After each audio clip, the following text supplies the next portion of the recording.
तो first of all आप लोगों का बहुत बहुत शुक्रिया। आपने कल से लेकर आज तक मुझे बिजी रखा और मुझे बताया कि आप कितने अच्छे तरीके से मेरे काम को सॉल्व करते हैं। तो दुनिया के मुख्तलिफ हिस्सों से मेरे पास आपके मैसेज आए और मेरे लिए मुश्किल हो गया हर एक का जवाब देना भाई। Very good. तो ये नहीं कहूँगा कि आसान काम था इसलिए हो गया, बट ये आई शुड अप्रिशिएट। आसान और मुश्किल कुछ नहीं होता। बच्चा अगर टाइम दे, चाहे वो 10 मिनट दे या 20 मिनट दे, लेकिन अपने काम को टाइम दे, इससे अच्छी और कोई बात नहीं। सो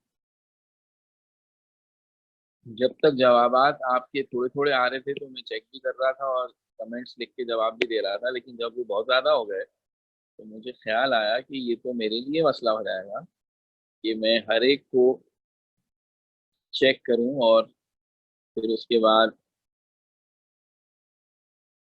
आंसर दूं। तो इससे बेहतर है कि मैं अभी, so let me have this chart again and gonna give you the answers of the questions. तो आप सब चेक कर लेंगे। एक आधी जो नजर आई थी, एक आधी गलती थी, बाकी सबके आंसर माशाल्लाह ठीक। तो वो अभी क्लियर हो जाएगा। किसी की गलती को पॉइंट आउट करने की क्या जरूरत है, अभी सबका काम बता देते हैं। So in symbol, then atomic number, then number of protons, no, then mass,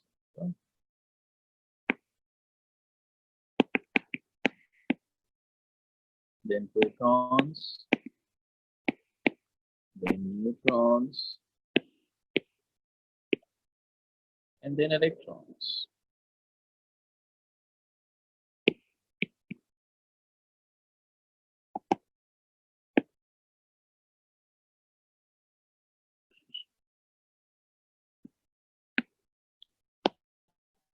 Zirconium 4091, इसका काम हमने कभी बता दिया था।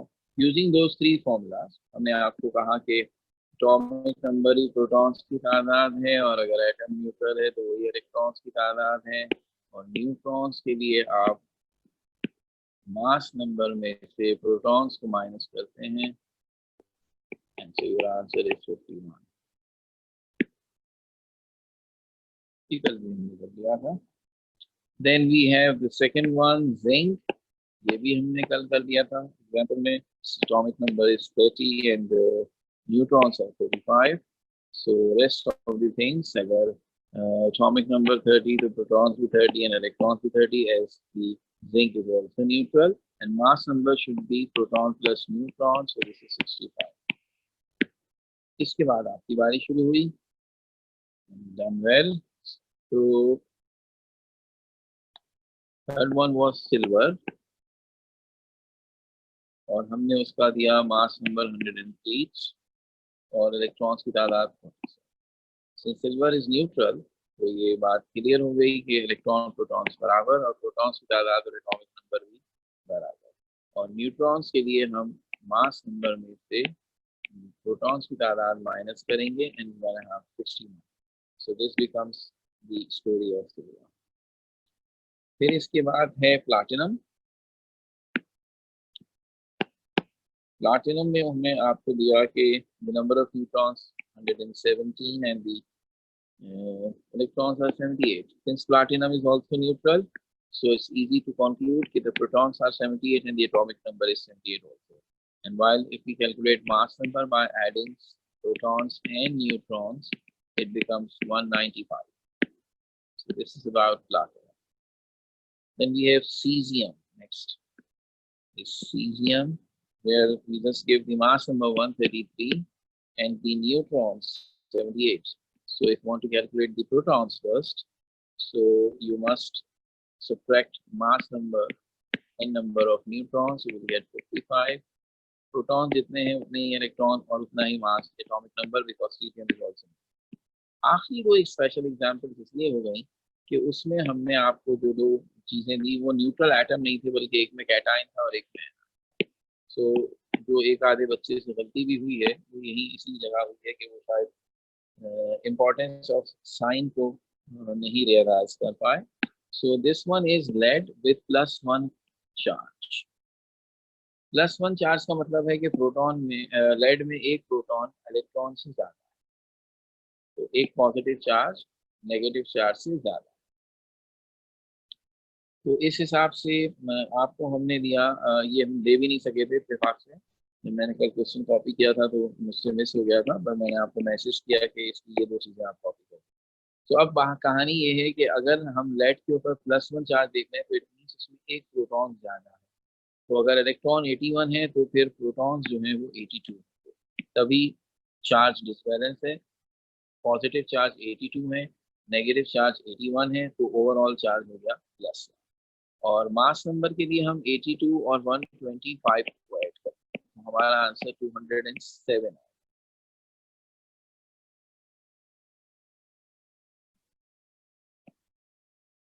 So we're gonna add 125 and 82, so 207.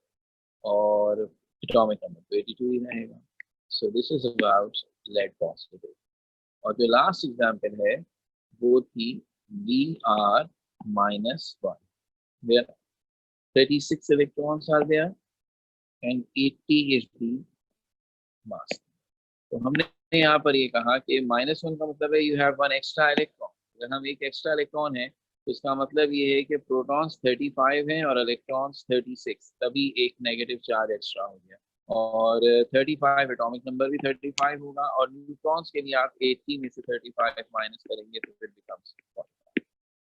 सो अब जिन्होंने नहीं भेजा मुझे जवाब और किया है मैंने भी चेक कर लिया, और जिन्होंने सिरे से किया ही नहीं तो उनके लिए हमने ये सामने करके दे दिया कि अब देख लीजिए. लेकिन मैं फिर बार बार वही बात करूँगा, हर दफा ऐसी बातें पढ़ाते हुए इतना अर्सा हो गया कि we know that in a class of this size इसमें 80+ बच्चे मौजूद हों, हमें हर वैरायटी बहरहाल मिल जाती है, हर टाइप का बच्चा हमें मिल जाता है. बहुत अच्छा पढ़ने वाला, ज़रा कम अच्छा पढ़ने वाला,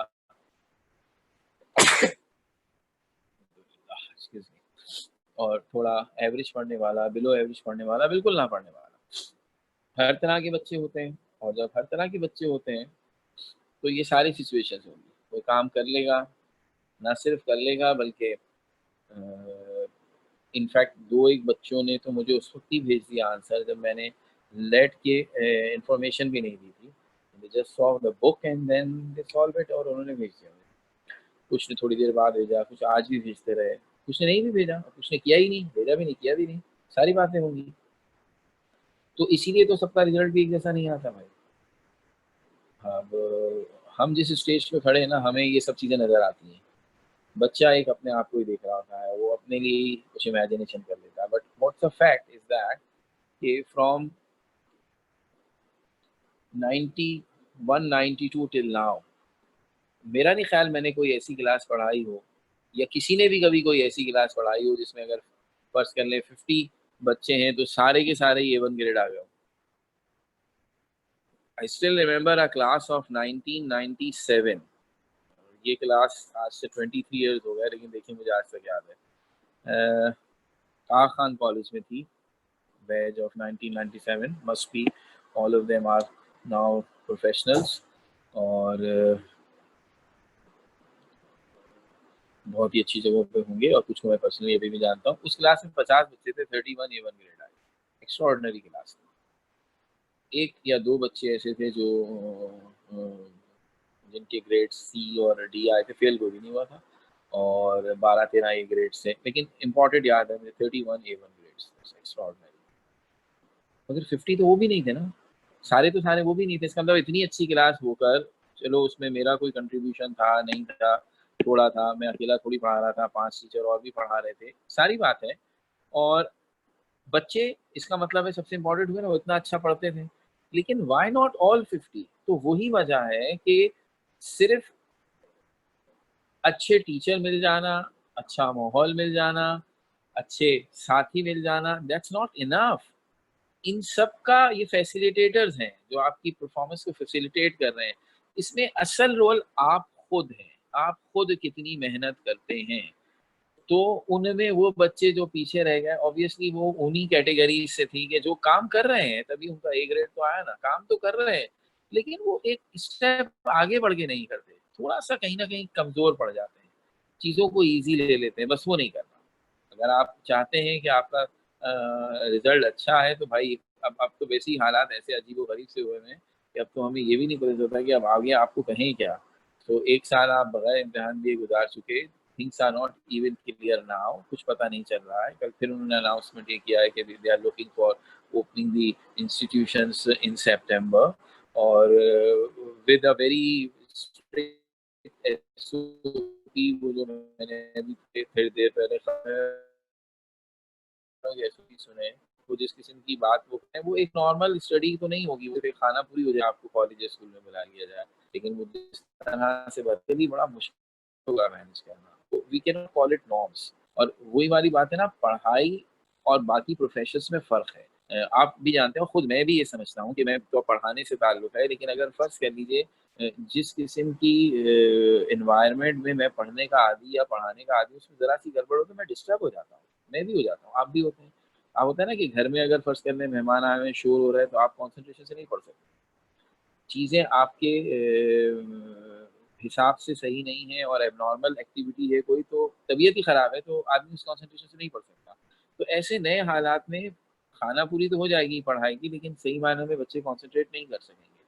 तो क्या होगा, क्या नहीं होगा, हमें हर हालात के लिए तैयार रहना है, ठीक है ना? पढ़ाई को तो बहरहाल करना ही पड़ेगा ना, इन वन वे और अदर वे। बहरहाल ये बातें होती रहेंगी। ये चैप्टर ख़त्म हो गया, ये आखिरी चीज़ थी, फिर फिनिश। हर कोई चीज़ इसकी हमने नहीं छोड़ी। बल्कि let me add one thing also, कि अगर हमारे पास अभी तो नहीं होंगे, पास्ट ईयर पेपर होंगे भी, तो लास्ट ईयर वाले ही होंगे। लास्ट ईयर पेपर हुआ ही नहीं, तो उससे पिछले यानी 2019 तक के पेपर वाले जो पास्ट ईयर पेपर होंगे, उसमें अगर इस चैप्टर से कोई भी क्वेश्चन आप देखें, तो गारंटी है कि वो हमने कवर कर लिया है। तो अभी तो शायद हमें प्रॉब्लम हो, समझ नहीं आएगा कि कौन सा क्वेश्चन इस चैप्टर का है, आगे का है, लेकिन कुछ दिनों के बाद जब हम कुछ और चैप्टर्स पढ़ लेंगे, तो मैं भी फिर 5 ईयर से भी आपको गिनवाऊंगा कि एक एक चीज़ जो पेपर की है वो हम एक साथ साथ कवर कर रहे हैं, कोई छोड़ नहीं रहे।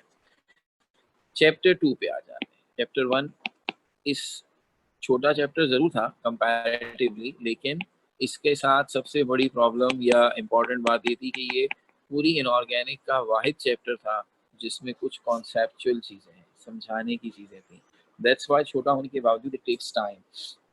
एक तो इस वजह से भी कि पहला पहला चैप्टर है, फर्स्ट एक्सपीरियंस हम सबका, कि हम ऑनलाइन पढ़ रहे हैं, तो भी स्लो रखना था, लेकिन अगर नहीं भी पढ़ रहे होते, लाइव क्लास भी हो रही होती, तो इसमें टाइम इसलिए लगता है कि इसे समझाना पड़ता है। और जब आप शुरू करते हैं केमिस्ट्री, तो ऐसी बात है, वैसे भी इसमें हल्की रखी जाती है। दूसरा चैप्टर भी इसी की तरह छोटा है, लेकिन वो टोटली रट्टा टिपिकल इनऑर्गेनिक केमिस्ट्री होगी, और इसलिए हमें ज़रा कम वक्त लगेगा समझाने बताने में, क्योंकि समझाना कम है, बताना ज़्यादा है, ये वाला हिसाब है। तो दिस चैप्टर इज हाइड्रोजन, और चैप्टर का नाम आते ही बहुत सारे क्वेश्चंस। पीरियोडिक टेबल इसलिए पढ़ा था कि इनऑर्गेनिक में हम तमाम एलिमेंट्स को और उनकी प्रॉपर्टीज को पढ़ना चाहते हैं हर लिहाज से। नेचुरल एलिमेंट्स पढ़ना चाहते हैं, चलें 92 में। तो हमारे जहन में बात आई, इसका मतलब ये है कि इनऑर्गेनिक में 92 चैप्टर्स हों, और हम उस किताब में तमाम 92 पढ़ने हैं, आप जो भी तरीका बनाएं, आधे पहले पढ़ लें, आधे दूसरे साल पढ़ लें, मगर हमें 92 एलिमेंट्स पढ़ना। अब 92 चैप्टर्स वाली किताब या सब्जेक्ट तो हमारे लिए अजाब हो जाएगा, तो चैप्टरों के नाम याद नहीं होंगे। तो हमें एकदम रोशनी की किरण नजर आई, और हमें बताया गया कि no need to worry about it, कोई नहीं पढ़ा रहा 92 चैप्टर्स, हम 92 एलिमेंट्स को ज़रा आसानी से पढ़ लेंगे, क्योंकि ये एलिमेंट्स अपनी प्रॉपर्टीज के लिहाज से एक दूसरे के साथ बहुत सिस्टमैटिक अंदाज से इंटर रिलेट हैं, और हम उस रिलेशन का फ़ायदा उठाएंगे, और थोड़े से एलिमेंट्स के बारे में पढ़ेंगे, और सबका नॉलेज हमें मिल जाएगा। और इस मकसद के लिए हमने पीरियोडिक टेबल बनाया। इसका मतलब अगर हम पीरियोडिक टेबल नहीं बनाते, तो फिर ये होता कि हम हर एलिमेंट के नाम से अलग अलग चैप्टर पढ़ रहे हैं। पीरियोडिक टेबल पढ़ाने से अब हमें इत्मीनान हो गया कि अब हमें एलिमेंट्स को इंडिविजुअली नहीं पढ़ना होगा। पीरियोडिक टेबल से हमने 4 ब्लॉक बनाए हैं, S block, P block, D block, F block. अब हम चैप्टर वाइज इन्हें पढ़ेंगे। लेकिन फिर जैसी नजर पड़ी चैप्टर 2 के नाम पर, हमने कहा ये क्या, चैप्टर का नाम हाइड्रोजन, सिर्फ एक एलिमेंट अकेले पढ़ना है। अगले चैप्टर का नाम होगा हीलियम, उससे अगले का नाम होगा लिथियम, तो पीरियोडिक टेबल क्यों बनवाया जब सबको अलग अलग ही पढ़ना है? फौरन आ गई ना बात। तो हमने कहा इत्मीनान से जज्बाती ना हो, चैप्टर 3 का नाम एस ब्लॉक है, चैप्टर 4 का नाम पी ब्लॉक है, तो ठीक है पीरियोडिक टेबल के हिसाब से बन रहे हैं, तो फिर इसको क्यों अलग कर रहे हैं? तो फिर एकदम से हमें याद आएगा कि सर ने हमें जब पढ़ा रहे थे बिल्कुल आखिर में ग्रुप्स वाले पे खासतौर पर जब हम पहुंचे थे उस वक्त से कहना शुरू किया था कि हाइड्रोजन पीरियड 1 में है, लेकिन हमने उसको किसी ग्रुप में नहीं रखा, बीच में लाके रख दिया था। किया तो हीलियम के साथ भी ये था, लेकिन वो लॉजिकल बात थी। हीलियम नोबेल गैस थी, उसकी प्रॉपर्टीज एग्जैक्टली मैच करती है नोबेल गैसेस से, हमने कोई परवाह किए बगैर उसे उठाकर नोबेल गैस में रख दिया, बिल्कुल सही किया। सिर्फ इस बात पे हीलियम थोड़ा अपने ग्रुप से और लगता है कि उसकी कॉन्फ़िगरेशन ग्रुप से मैच नहीं कर रही, कि एक S2 है बाकी S2P6 है, लेकिन अपनी हर दीगर बात में वो अपने ग्रुप से 100% मैच करता है, इसलिए कोई एतराज नहीं किसी को। लेकिन हाइड्रोजन का तो बताया ही नहीं क्या करना है, बीच में रख दिया, तो इसीलिए तो अभी अलग से चैप्टर पढ़ रहे हैं ताकि आपको उस पूरी गड़बड़ के बारे में बताएं कि आखिर हाइड्रोजन पीरियोडिक टेबल के किसी पर्टिकुलर ग्रुप में क्यों नहीं है। हमारे ख्याल से इसकी कॉन्फ़िगरेशन 1s1 थी, तो इसे S1 वाले बाकी एलिमेंट्स यानी ग्रुप 1 वाले एलिमेंट्स में आना चाहिए था, हमने इसे वहां से हटा दिया बगैर बताए, कुछ नहीं बताया, और अब एकदम से हम कह रहे हैं कि इसका पूरा चैप्टर अलग से पढ़ेंगे। तो हमारा सबसे पहला क्वेश्चन ही ये होना चाहिए, क्यों क्यों क्यों, और हम यही जवाब देंगे, यूं यूं यूं। तो अब वो क्या यूं यूं यूं है ये हम बताएं। Why hydrogen is so special? Why hydrogen chapter is separated? Why it is not included in any group or any block? सारी बातों का जवाब सबसे पहले टॉपिक में ही है। तो उस टॉपिक को पढ़ने से पहले आइए हम हाइड्रोजन से तारुफ हासिल करते हैं। हमारे दरमियान आज हमारे मेहमान खुसूसी जनाब हाइड्रोजन साहब मौजूद हैं, इनसे मुलाकात करते हैं और इंशाल्लाह आपको भी मौका देंगे कि आप बराह रास्त हाइड्रोजन से सवाल पूछें, हाइड्रोजन उनके जवाब देगा, और जो भी आपकी कोई हाइड्रोजन के बारे में होगी आज वो आपके दरमियान मौजूद है। ज़्यादा फैलने की जरूरत नहीं है, पता लगे वाकई आज मैसेज आने शुरू हो जाए, सर हमारे लिए हाइड्रोजन से ये पूछ के बताएं उसे खाने में क्या पसंद है। तो ऐसे नहीं, जरा पढ़े लिखे सवाल पूछेंगे तो हाइड्रोजन उसके जवाब खुद देगा, आपको फिक्र मत कीजिए। तो पहले इंट्रोडक्शन, छोटा सा इंट्रोडक्शन हाइड्रोजन के बारे में, बुनियादी बातें, और फिर सारी बातें आती जाएंगी। सबसे पहली बात हम सबको पता, इसका सिंबल कैपिटल H, इसका चूंकि ये गैस है और मॉलिक्यूल की सूरत में एग्जिस्ट करता है, इसका मॉलिक्यूलर फॉर्मूला H2, इसका एटॉमिक नंबर 1, इसका एटॉमिक मास या मास नंबर वो भी 1, इसकी electronic configuration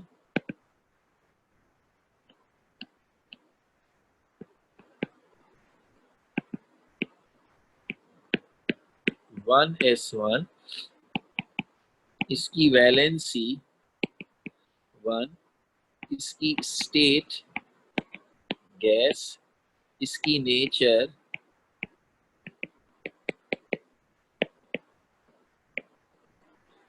non matter.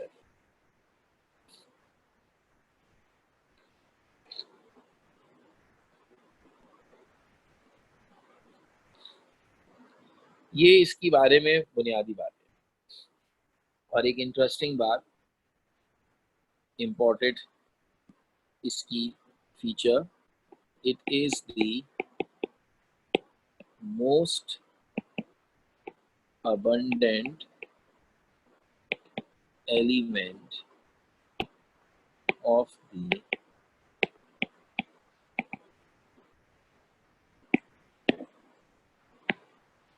universe। यानी हमारी पूरी यूनिवर्स में, अर्थ की बात नहीं हो रही है, पूरी यूनिवर्स में, जिनको ना पता हो हल्का सा अंदाजा दे देता हूँ, हम रहते हैं प्लेनेट अर्थ में, which is a part of solar system. एक सन है और उसके गिर्द कभी कहते हैं 9, कभी कहते हैं 8 प्लैनेट्स हैं। वो प्लूटो बेचारा का आज तक इशू छोड़ा हुआ है, कभी बाहर निकाल देते हैं कभी रख देते हैं, बहरहाल वो 9 प्लैनेट्स का एक सोलर सिस्टम है जिसका एक प्लैनेट अर्थ है। ऐसे 2 4 6 8 नहीं, मिलियंस ऑफ सोलर सिस्टम मौजूद है, और वो सारे मिलियंस ऑफ सोलर सिस्टम मिलकर बनाते हैं मिल्की वे। और ऐसे मिलियंस ऑफ मिल्की वे जो है वो गैलेक्सी बनाते हैं, और ऐसी मिलियंस ऑफ गैलेक्सीज हमारी यूनिवर्स में मौजूद है। हिसाब लगाते रहिएगा फिर कितनी बड़ी यूनिवर्स है। और अब तो साइंस ने एक नई कहानी निकाल दी, बोला यूनी का मतलब तो वन होता है ना, तो ये यूनिवर्स नहीं है, ये मल्टीवर्स है। ऐसी बहुत सारी यूनिवर्सेस हैं तो मिलके बन गया मल्टीवर्स। अजीब अजीब बातें, हमारा अल्लाह को पता, हमें क्या पता।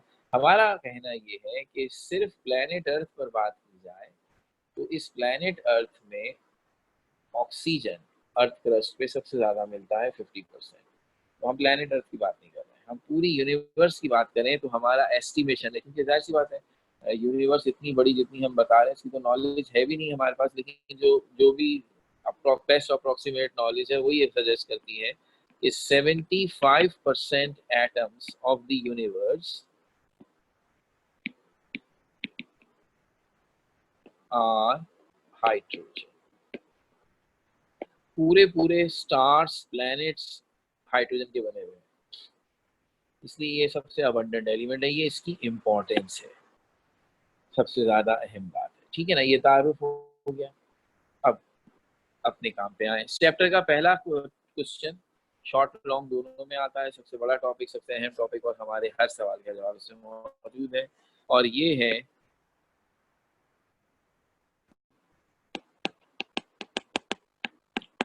Position of hydrogen in periodic table.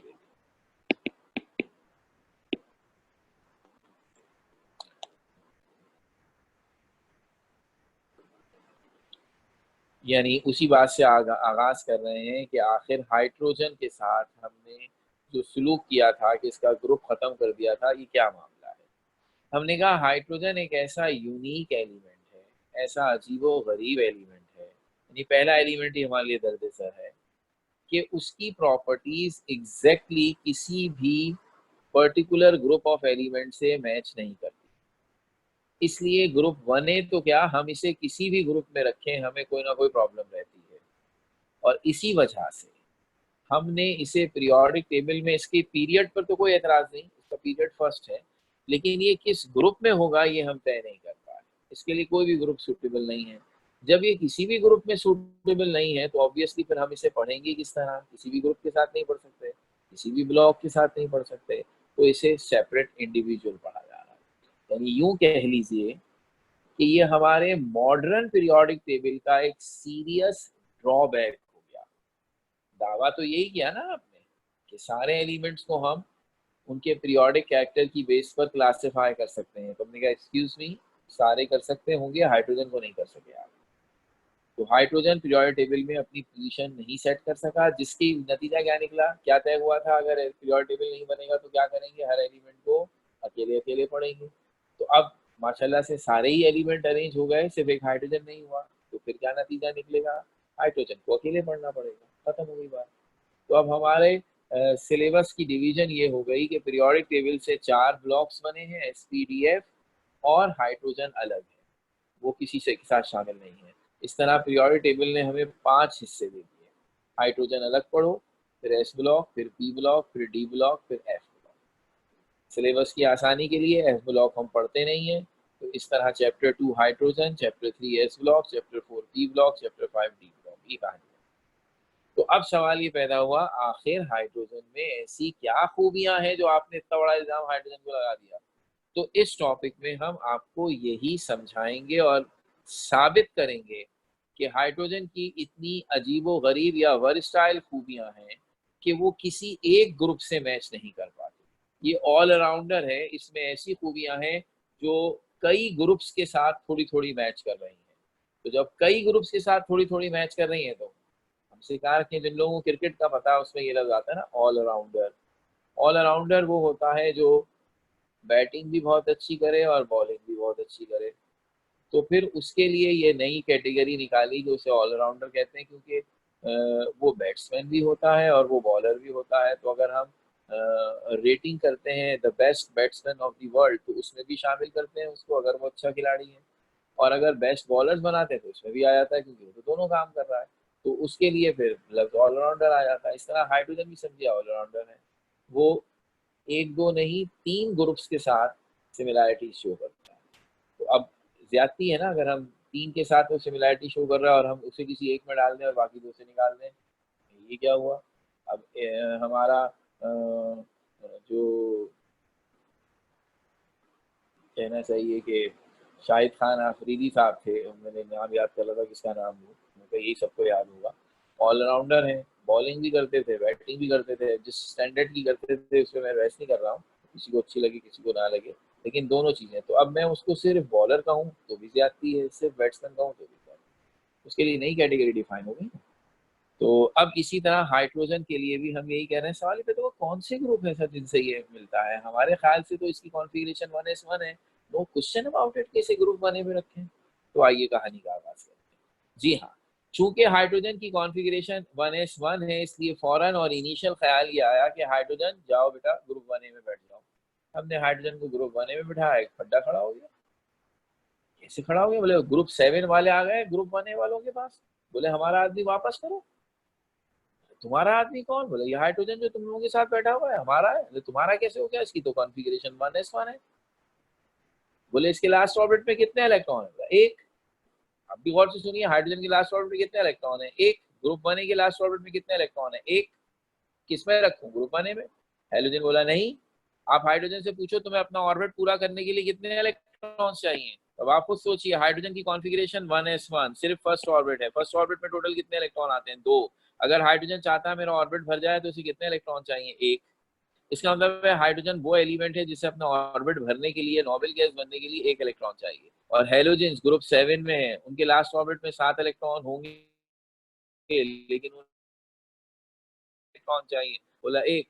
इसका मतलब है हेलोजेंस का क्लेम ये निकला कि ये मत देखिए कि कॉन्फ़िगरेशन S1 है या S2p5 है, ये लफ्ज sp तो हमने बनाया है ना। हम ये कहते हैं chemical behaviour of the elements depends upon the situation of the element in its last orbit. उसके लास्ट ऑर्बिट की सिचुएशन को समझिए। सिचुएशन में ये भी देखा जाएगा कि उसके लास्ट ऑर्बिट में कितने इलेक्ट्रॉन हैं, और ये भी देखा जाएगा कितने इलेक्ट्रॉन और उसे चाहिए। तो अब अगर मैं हाइड्रोजन के बारे में सोचूं तो मैं यूं भी कह सकता हूं और कहूंगा कि हाइड्रोजन के लास्ट ऑर्बिट में एक इलेक्ट्रॉन है, उसे ग्रुप बने में रखो। तो एतराज करने वाले कहेंगे इसे एक इलेक्ट्रॉन की जरूरत है अपने आप को नोबेल गैस में कन्वर्ट करने के लिए, और ये खूबी ग्रुप 7 से मैच करती है, तो इसे ग्रुप 7 में रखो। जैसे ग्रुप 7 के एलिमेंट एक इलेक्ट्रॉन गेन करके -1 का चार्ज हासिल करते हैं और खुद को नोबेल गैस बना लेते हैं, हाइड्रोजन भी ऐसा करता है कि वो अपने कुछ रिएक्शंस में इलेक्ट्रॉन गेन करके -1 का चार्ज हासिल करता है। तो इस हिसाब से तो वो हेलोजन की तरह हुआ। तो अब वो अपने आधे आधे रिएक्शन या कहिए कुछ रिएक्शंस में -1 बनाता है, तो कुछ रिएक्शन में ग्रुप बने की तरह इलेक्ट्रॉन लूज करके +1 भी बनाता है। अब इसने मुसीबत डाल दी ना हमारे लिए। हमने कहा यार ये तो बड़ा मसला हो गया, ये तो हाइड्रोजन तो डबल डबल कैरेक्टर दिखा रहा है। जब इसका दिल करता है ये ग्रुप बने के वाले एलिमेंट्स की तरह इलेक्ट्रॉन लॉस करके H+ बना लेता है, और जब इसका दिल करता है इलेक्ट्रॉन गेन करके H-1 बना लेता है। अब इसे हेलोजन के साथ रखूं तो ग्रुप बने वाले एतराज करेंगे कि भाई ये तो हमारी तरह था, वहां क्यों भेज दिया। और बने में रखूं तो ग्रुप 7 वाले एतराज करेंगे। अभी दोनों की बात चल रही थी, एकदम एक गाड़ी आके रुकी, उसमें से एक आदमी बाहर निकला, बोला ये कौन? बोला कार्बन, ये तो ग्रुप 4 का एलिमेंट है। उसने बोला ये क्या लड़ रहे हो आप हाइड्रोजन के लिए, ये तो मेरा बिछड़ा हुआ भाई है। ये क्या नई पसौड़ी आ गई?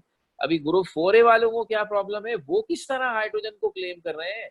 1 समझ में आता है कि उनके लास्ट ऑर्बिट में एक इलेक्ट्रॉन, हाइड्रोजन के लास्ट ऑर्बिट में एक इलेक्ट्रॉन।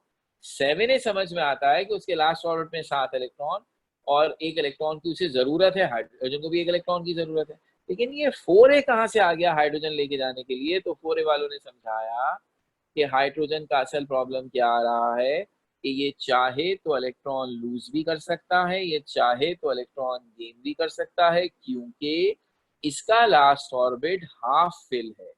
लास्ट ऑर्बिट हाइड्रोजन का, वो जो उसका फर्स्ट ऑर्बिट है वही लास्ट है, उसमें 2 इलेक्ट्रॉन आते हैं, एक उसके पास है, एक की जगह खाली है। इसका मतलब है हाइड्रोजन का ऑर्बिट हाफ फिल है। हाफ फिल जब किसी का ऑर्बिट होता है तो वो एलिमेंट इलेक्ट्रो पॉजिटिव भी होते हैं, इलेक्ट्रोनेगेटिव भी होते हैं। और ये किस ग्रुप की खूबी है? ये ग्रुप 4 वालों की खूबी है। उनकी सिचुएशन क्या है? उनकी सिचुएशन ये है कि उन सबके लास्ट ऑर्बिट में 4 इलेक्ट्रॉन है और 4 की जगह खाली है। तो इसका मतलब उनका सब शेल, उनका लास्ट ऑर्बिट हाफ फिल है। तो चूंकि है ग्रुप 4a यानी कार्बन फैमिली के अभी लास्ट ऑर्बिट हाफ फिल है, तो वो इलेक्ट्रोपॉजिटिव भी है, इलेक्ट्रोनेगेटिव भी है और हाइड्रोजन भी ऐसा ही है। तो उन्होंने कहा हाइड्रोजन तो हवा बता जाओ। ये हुई है असल बात। अपने सिंपल एटॉमिक स्ट्रक्चर की वजह से, जिसमें हाइड्रोजन के पास सिर्फ के शेल है, जिसकी टोटल कैपेसिटी 2 इलेक्ट्रॉन है, उसमें से उसके पास 1 इलेक्ट्रॉन। अब इस 1 इलेक्ट्रॉन ने उसे बहुत सारी सिचुएशन से सिमिलर बना दिया। वो ग्रुप 1a से भी कुछ बातों में सिमिलर है, वो ग्रुप 7a से भी कुछ बातों में सिमिलर है, और तो और वो ग्रुप 4a से भी कुछ बातों में सिमिलर है। तो इसकी प्रॉपर्टीज तीनों ग्रुप से थोड़ी थोड़ी मिलती है इन बातों की वजह से, लेकिन मुकम्मल तौर पर किसी से भी नहीं मिलती। तो अब हम क्या करें? आपको ही समझ में आता है, 1a में रखते हैं तो 4 और 7a वाले नाराज होते हैं, 7a में रखते हैं तो 4 और 1 वाले नाराज होते हैं, और 4 में रखते हैं तो 1 और 7 वाले नाराज होते हैं। तो तय ये किया कि फिर इसे तीनों में से किसी ग्रुप में ना रखें। ये एक यूनिक एलिमेंट है with unique characteristics which are not matched with any one of the group. That's why इसकी पोजीशन भी यूनिक होनी चाहिए, और वो यूनिक पोजीशन ये है कि पीरियोडिक टेबल के सारे एलिमेंट्स किसी ना किसी ग्रुप या ब्लॉक से बिलोंग करते हैं, सिवाय हाइड्रोजन। हाइड्रोजन अपनी इन अजीबोगरीब खूबियों की वजह से अलग थलग रखा गया है, पीरियड 1 में है मगर इसका कोई ग्रुप या ब्लॉक नहीं। सो हम इसे अलग पढ़ेंगे। ये मैंने पूरे टॉपिक की समरी बना दी, लेकिन अब मुझे इस बात को कैसे जस्टिफाई करना है, जो मैंने जबानी कलामी आपसे बातें कह दी, अब मैं एक एक करके तीनों ग्रुप में हाइड्रोजन की प्लेसमेंट पर बहस करूंगा। यानी इस टॉपिक के अंदर हमें क्या करना है, हम सबसे पहले हाइड्रोजन को ग्रुप 1a में रखेंगे, बिकॉज उसकी कॉन्फ़िगरेशन S1 पे खत्म हो रही है और हमें लग रहा है कि ग्रुप 1a उसका सबसे बेहतर कैंडिडेट है, बाकी बातें बेकार थी। तो हम क्या करेंगे, हम इसे ग्रुप 1a में रखेंगे और उसकी जस्टिफिकेशन करते हुए वो पॉइंट्स कोट करेंगे जो हाइड्रोजन और ग्रुप 1 में मिलते जुलते हैं। और फिर हम दूसरे स्टेप में क्या करेंगे, अब हम ये बताएंगे कि हमने हाइड्रोजन को ग्रुप 1a में नहीं रखा क्योंकि डिस्पाइट ऑफ दीज पॉइंट्स जो हाइड्रोजन और ग्रुप 1a में सिमिलर है, देयर आर फ्यू प्रॉपर्टीज जो हाइड्रोजन और ग्रुप 1a की डिसिमिलर भी हैं।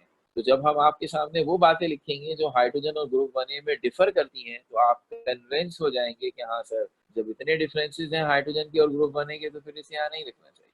इसका मतलब है हमें अपनी बहस में ये साबित करना है कि हाइड्रोजन ग्रुप 1a से किन बातों में सिमिलर है और किन बातों में डिसिमिलर है।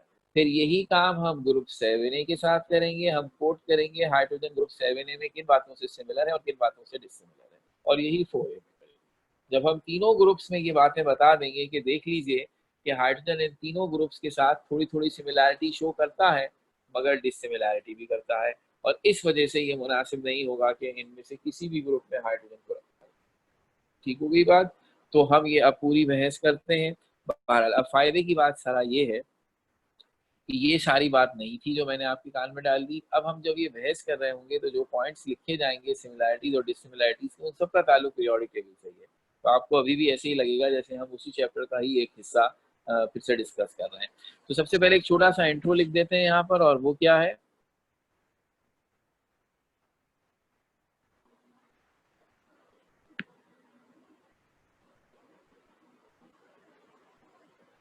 Properties of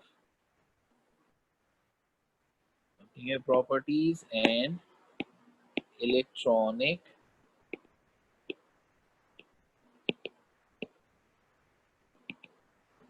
configuration of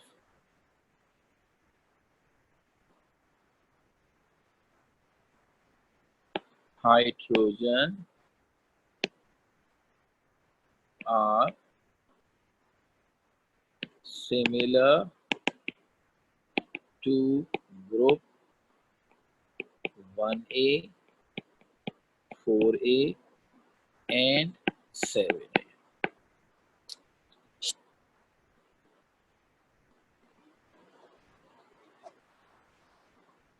Position of hydrogen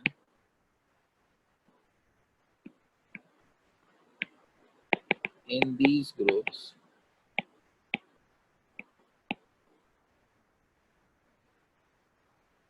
can be given as, ये छोटा सा इंट्रोडक्शन कि हमने कह दिया प्रॉपर्टीज और इलेक्ट्रॉनिक कॉन्फ़िगरेशन के लिहाज से हाइड्रोजन इन तीन ग्रुप्स के साथ सिमिलैरिटी शो कर रहा है। तो आइए हम इन तीनों में हाइड्रोजन की पोजीशन को डिस्कस करते हैं। तो हमारी पहली सब हेडिंग बनती है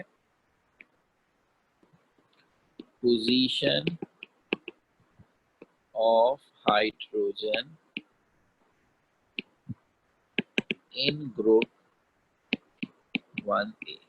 So in this discussion हम हाइड्रोजन और ग्रुप 1A की सिमिलैरिटीज डिस्कस करेंगे। इसका मतलब है ये वो पॉइंट्स होंगे जो हाइड्रोजन को ग्रुप 1A में रखने की फेवर करेंगे, और फिर हम इन दोनों की डिसिमिलैरिटीज डिस्कस करेंगे। फिर वो पॉइंट्स होंगे जो हाइड्रोजन और इन ग्रुप की आपस में डिसिमिलैरिटी को शो करेंगे, डिफरेंस को शो करेंगे। तो आइए सबसे पहले सिमिलैरिटी देखते हैं। तो आपको मैंने जैसे कहा, हमें थोड़ी सी आसानी ये रहेगी कि इसमें तकरीबन वो सारी बातें आएंगी जो ग्रुप 1A के कैरेक्टरिस्टिक में लिखी थी। भाई जाहिर सी बात है, अगर आप ये शो करना चाहते हैं कि हाइड्रोजन को ग्रुप 1A में रखना है, हाइड्रोजन की प्लेसमेंट ग्रुप 1A में करना सही है, तो आप ये साबित करेंगे कि जो ग्रुप 1A की खूबियां हैं वो सारी हाइड्रोजन के पास है। तो ग्रुप 1A खूबियां पढ़ के आए हैं, वही बातें यहाँ शो कर रहे होंगे। कैसे? नंबर 1, इलेक्ट्रॉनिक, सबसे मजबूत पॉइंट यही है, electronic configuration of both hydrogen and elements of group 1A, that is alkali metals,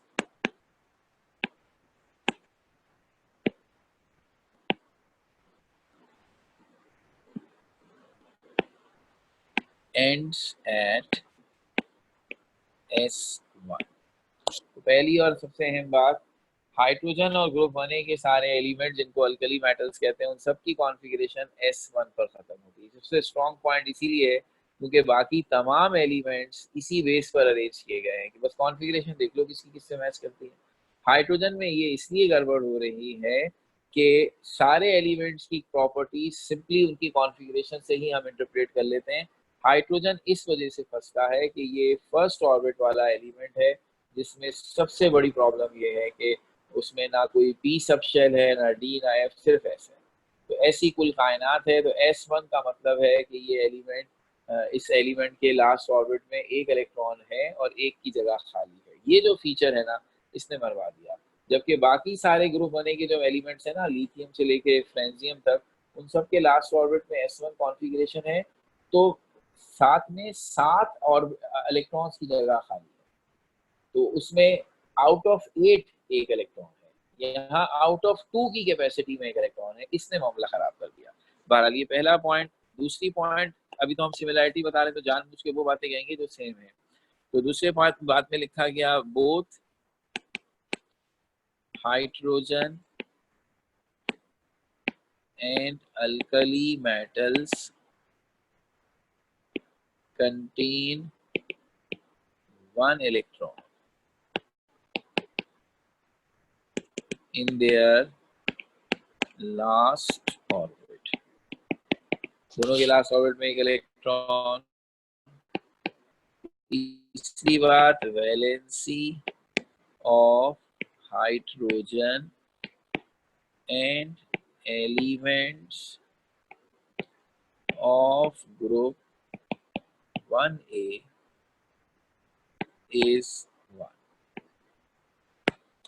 दोनों की वैलेंसी 1 है, दोनों के लास्ट ऑर्बिट में एक इलेक्ट्रॉन है, दोनों की कॉन्फ़िगरेशन S1 पे खत्म होती है। और number 4 point, both hydrogen and alkali metals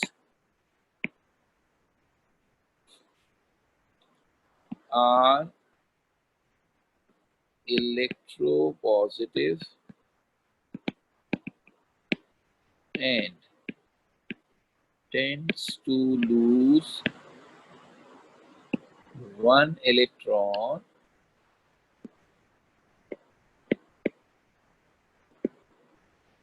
to form monovalent atom। आपको याद आएगा ये चारों पॉइंट्स ग्रुप वन की कैरेक्टरिस्टिक्स में लिखे थे। बस अब हमने ये शो किया है कि ग्रुप वन के एलिमेंट्स यानी अल्कली मेटल और हाइड्रोजन सब में एक खूबी है, तो रख दूंगा फिर हाइड्रोजन को इस ग्रुप में। अब देखिए आखिरी बात भी, दोनों इलेक्ट्रोपॉजिटिव एक इलेक्ट्रॉन लूज करके दोनों के दोनों कैटाइन बनाते हैं, इनका चार्ज +1 है। एग्जाम्पल के तौर पर जैसे ग्रुप वन का मशहूर तरीन एलिमेंट सोडियम, सोडियम एक इलेक्ट्रॉन निकालकर सोडियम का +1 चार्ज वाला कैटाइन बनाता है, तो हाइड्रोजन भी ऐसा ही करता है, वो भी H+ चार्ज बनाता है, यानी एक पॉजिटिव चार्ज उसके भी एटम पर आता है। तो इन बातों से तो वाज़े तौर पर ऐसा लग रहा है कि हाइड्रोजन की असल जगह ग्रुप वन ही है, खामखाई का झगड़ा फैला दिया, इसे वहीं रखो। लेकिन अगर हमने वहां से हटाया था तो उसकी वजह ये थी कि जब हमने हाइड्रोजन और ग्रुप वन के एलिमेंट्स की प्रॉपर्टीज को कंपेयर किया तो डिस्पाइट ऑफ दीज सिमिलैरिटीज हमें बहुत सीरियस किस्म के डिफरेंसेस नजर आए। तो अब समझिए, हम जायदाद नहीं बांट रहे कि आप कहें चले फिर भी थोड़ी बहुत ठंडी चमनी तो नहीं है, नो। द पॉइंट इज, मैं हाइड्रोजन को अगर ग्रुप वन में रखूंगा तो इससे मैं क्या फायदा आगे उठाऊंगा कि आगे जब मैं ग्रुप वन की प्रॉपर्टीज को पढ़ूंगा तो मैं वो प्रॉपर्टीज पर फोकस करते हुए आपसे कहूंगा ये प्रॉपर्टी ग्रुप वन के हर एलिमेंट में। जबकि हकीकत क्या होगी कि उनमें से आधी प्रॉपर्टीज हाइड्रोजन में होंगी, आधी नहीं होंगी। तो प्रैक्टिकली क्या होगा, जब मैं वो चैप्टर पढ़ूंगा मैं एक प्रॉपर्टी लिखूंगा और साथ में ये कैप्शन लिख रहा हूँ, ये प्रॉपर्टी बाकी सारे मेटल्स में तो है, हाइड्रोजन में नहीं है, उसकी ये वजह। अगर हर जगह मुझे हाइड्रोजन को या ज्यादातर जगहों पे मुझे हाइड्रोजन को अलग से ही डिस्क्राइब करना पड़ रहा है बिकॉज उसकी सारी प्रॉपर्टीज होने से मैच नहीं कर रही, तो क्या जरूरत है उसे इस ग्रुप में रखने की। जब उसे अलग अलग ही बताना पड़ेगा तो फिर अलग ही पढ़ लो। अच्छा, हमें भी कंफ्यूजन नहीं रहेगी, हम वैसे ही बदनाम है केमिस्ट्री वाले के इनके हर चीज में एक्सेप्शंस बहुत होते हैं ना। जब देखो कोई चीज हम पढ़ाते हैं तो हम कहते हैं हाँ ये रूल है लेकिन ये इसमें एक्सेप्शन है, तो हम वैसे ही एक्सेप्शन से इतने बदनाम है। तो अच्छा है इसको अलग ही रखो, फिर क्या जरूरत है मिलाने की। तो अब हम वो बातें तो बता दें ना जो इनकी डिसिमिलैरिटीज है जिसकी वजह से हमने हाइड्रोजन को इस ग्रुप में नहीं रखा।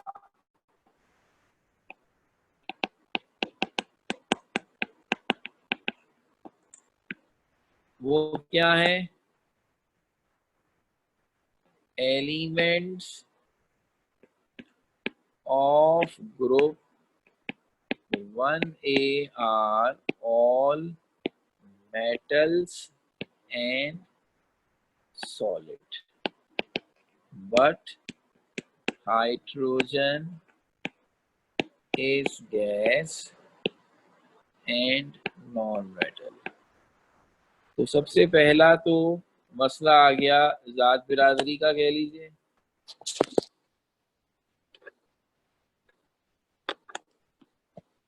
सबसे पहला इशू आ गया इस बात का कि किसका ताल्लुक किस तबके से है। तो एलिमेंट्स में कुछ मेटल होते हैं कुछ नॉन मेटल होते हैं। फिजिकल स्टेट के लिहाज से सॉलिड लिक्विड गैस होता है, समझ इनकी जात बिरादरी है, खानदान है इनके। तो हमने कहा पहला तो मसला ही आ गया कि ग्रुप वन वालों ने कहा हाइड्रोजन तो हमारी बिरादरी का ही नहीं है। तो सारे ग्रुप वन के एलिमेंट्स मेटल हैं और सॉलिड हैं, और हाइड्रोजन गैस है और नॉन मेटल है।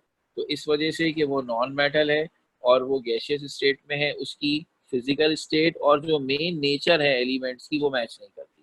तो elements of group one are all metals and solid but hydrogen is gas and non metal. इससे फर्क ये पड़ा कि अब आप खुद सोचिए कि वो सारी खूबियां जो ग्रुप वन में इस वजह से हैं कि वो मेटल है, मिसाल के तो मैंने बताई भी थी। मेटल होने की वजह से वो सब लस्टीरियस शाइन रखते होंगे, मेटल होने की वजह से सब इलेक्ट्रिसिटी के कंडक्टर हैं, हीट के कंडक्टर हैं, वेरिएबल है, डक्टाइल हैं। अब ये सारी बातें हाइड्रोजन में नहीं होंगी क्योंकि वो नॉन मेटल है। फर्क आ गया ना। फिर इसी तरह फर्स्ट ईयर में पढ़ा था, अगर कोई चीज सॉलिड होती है तो फिजिकल स्टेट है ना ये, तो उसकी फिजिकल प्रॉपर्टीज एंटायरली डिफरेंट होती हैं फ्रॉम दोज जो गैस होती हैं। तो अब उस मामले में भी यहाँ लड़ाई हो जाएगी कि ग्रुप वन की सारी खूबियां सॉलिड के हिसाब से होंगी और हाइड्रोजन में गैस है, तो अब फिजिकल प्रॉपर्टीज में भी मेजर डिफरेंस आ जाएगा। तो ये पॉइंट बड़ा इंपॉर्टेंट है कि हम अगर इस तरह से प्लेस करेंगे हाइड्रोजन को इन एलिमेंट्स के साथ, तो मेटल होना और नॉन मेटल होना केमिकल कैरेक्टरिस्टिक्स में आता है और सॉलिड और गैस होना फिजिकल में आता है। दोनों प्रॉपर्टीज में मेजर डिफरेंस आ जाएगा। फिर hydrogen exists as diatomic molecule, but metals of group 1A cannot। Metals हमेशा एटॉमिक फॉर्म में होते हैं, वो कोई मॉलिक्यूल वॉलिक्यूल नहीं बनाते, चाहे वो डायटॉमिक हो या ट्राइटॉमिक हो। हाइड्रोजन H2 की सूरत में एग्जिस्ट करता है, डायटोमिक मॉलिक्यूल बनाता है, ग्रुप बनने के मेटल कोई मॉलिक्यूल नहीं बनाते। एक और केमिकल बिहेवियर, मेजर बिहेवियर जो कि दोनों में डिफरेंट है। फिर एक बहुत अहम बात, hydrogen is both electropositive and electronegative, but alkali metals are electropositive only। अब ये कितना मेजर फर्क है कि एलिमेंट्स हम कैटेगराइज करते हैं on the behaviour, basis of their chemical behaviour कि वो इलेक्ट्रोपॉजिटिव है या इलेक्ट्रोनेगेटिव, इलेक्ट्रॉन लॉस करते हैं अगेन। तो इन्होंने कहा ग्रुप 1A के मेटल्स इलेक्ट्रोपॉजिटिव है हर हाल में, सिवाय इलेक्ट्रॉन लॉस करने के कुछ नहीं कर सकते। लेकिन हाइड्रोजन तो डूल फितरत रखता है, वो इलेक्ट्रोपॉजिटिव भी इलेक्ट्रोनेगेटिव भी है, इस लिहाज से वो अपने ग्रुप में बहुत ही ऑड सा फील होगा, इनके साथ तो नहीं रखा जा सकता। और आखिरी पॉइंट जो अब है वो बेसिकली उस आखिरी पॉइंट का आंसर है जो हमने सिमिलैरिटी में शो किया कि हाइड्रोजन और ग्रुप 1 दोनों इलेक्ट्रोपॉजिटिव और एक इलेक्ट्रॉन लूज करके मोनोवैलेंट कैटायन बनाते हैं। ये सिमिलैरिटी में हमने लिखा था। यहाँ लास्ट पॉइंट में हम इस पॉइंट को एक तरह से काउंटर कर रहे हैं और हम ये कह रहे हैं कि बज़ाहिर ऐसा लग रहा है कि हाइड्रोजन और ग्रुप 1 दोनों +1 चार्ज वाला कैटायन बनाते हैं, लेकिन इन कैटाइंस की जो फितरत है या जो कैरेक्टरिस्टिक्स है वो डिफरेंट है। इसलिए इस बेस पर हाइड्रोजन को ग्रुप 1 से हम क्या monovalent cation of group 1A exist independently in water, but H plus readily reacts with water to form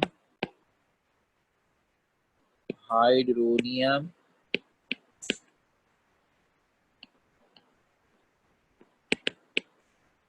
ion जो होता है H3O।